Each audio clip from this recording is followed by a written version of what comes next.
Welcome to the Glow Naturally experience. My name is Martise Gillespie.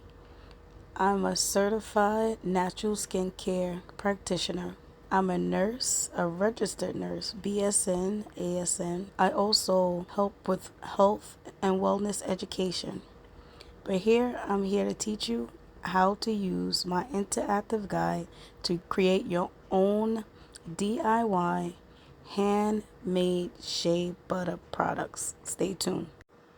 Some of you may or may not know, but shea butter is a natural butter that helps moisturize dry skin or skin in general, helps relieve certain skin conditions such as eczema, hyperhidrosis suppurativa, psoriasis, and other skin conditions. It does not heal, but it definitely gives some relief. It also has antioxidant protectants. It has richness in vitamins. Today I'm going to show you what I use to make my DIY products. On the tablet behind me, I've used my interactive guide and I plugged in what products I wanted to use for my shea butter today. Today I'm using shea butter, which is refined shea butter. That refined shea butter means that the nutty smell is removed from the actual butter, so that if I wanted to add any fragrance, the nutty smell will not remain in the refined shea butter. I use both when I'm making shea butters, depending on the type of butter that I make. Here I'm measuring out my shea butter.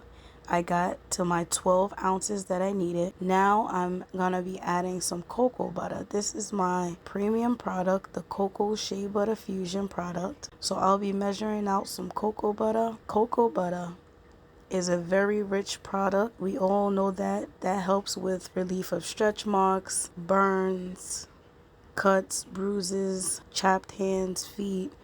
Also, shea butter does the same thing, even skin tone, so on and so forth. You could always ask me questions in the comments if you have concerns about the types of butters to use, what they use for, if you need a deeper explanation. Right now, I'm cutting 2 ounces of cocoa butter to add to my melted down shea butter. The shea butter is very, very hot after being melted down, which is good because once I'm done cutting down the 2 ounces, I'm going to add the cocoa butter into the melted down shea butter, and we have to mix it well. When mixing, we want to make sure that the cocoa butter is evenly melted into the shea butter. So we're going to mix and mix until all of the cocoa butter is melted down. After it's melted down, then we'll be ready to add in other essential products such as the oils that I'll be using today. That being said, the transformation will be right before your eyes. As you can see, the cocoa butter is a little firm, so it takes a little longer to melt into the butter. Now the butter is fully melted and infused with each other. I'm going to go ahead and add my jojoba oil. I'm adding, you can't see it, but that's a tablespoon that I'm adding. I'll be adding 2 tablespoons.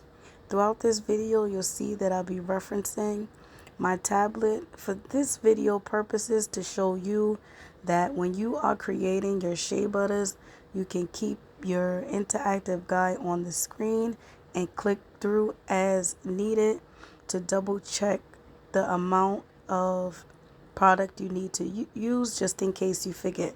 So I'm using that as a demo for this video purpose. So I added my 2 tablespoons of jojoba oil. I also added 2 tablespoons of my vitamin E oil, which is also an antioxidant, which helps prevent the butter from becoming old or molded while on the shelf or while you have it. The shelf life of this product lasts for approximately about 6 months. You can use it afterwards, but 6 months is the cutoff for the shelf life. The freshness of this product is 6 months.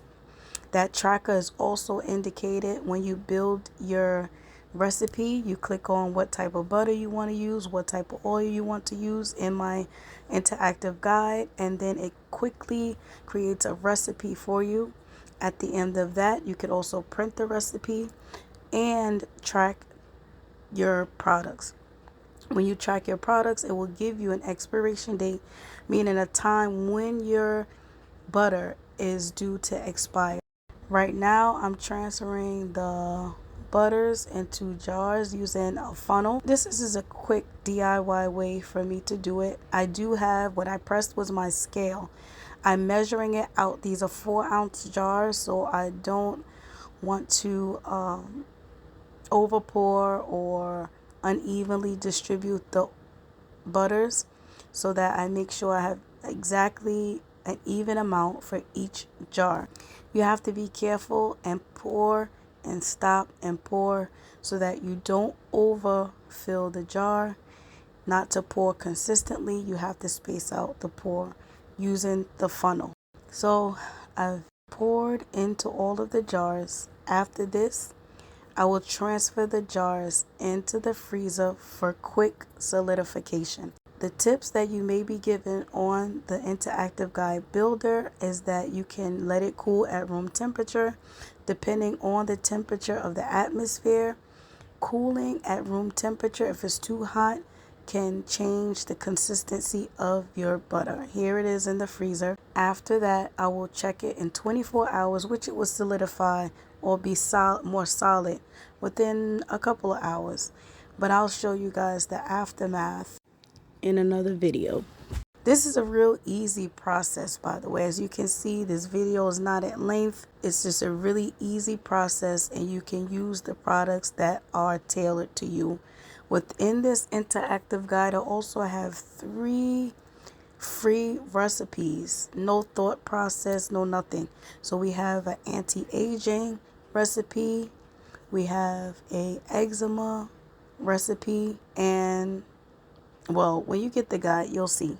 This is the most easiest way to build your own butters. These butters can be used for all babies, men, women, child. These butters are natural. But most of all, this is not medical advice. Please consult your doctor before using any products. Thank you for watching and have a great day.